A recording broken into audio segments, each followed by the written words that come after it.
Hello, teacher and companions. Good afternoon. I'm Janes Aldarriaga. I'm student agronomy in the ciudad Medellin. I'm currently in the last semester in the university. I'm from Jardín, Antioquia. The village of Jardín is located in the southwest of Antioquia. It is one of the most beautiful municipalities in Antioquia. In the History Festival, the Rose Festival has been held since 1973.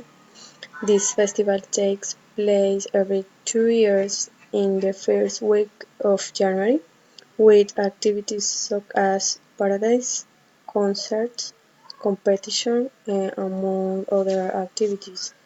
This celebration welcomes tourists and residents of nearby municipalities that enjoy the comparsas, music, and other activities that add skateboard in tribute to this flower, a symbol of the village and the garden woman.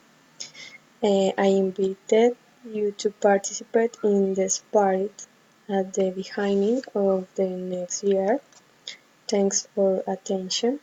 Good afternoon. See you later.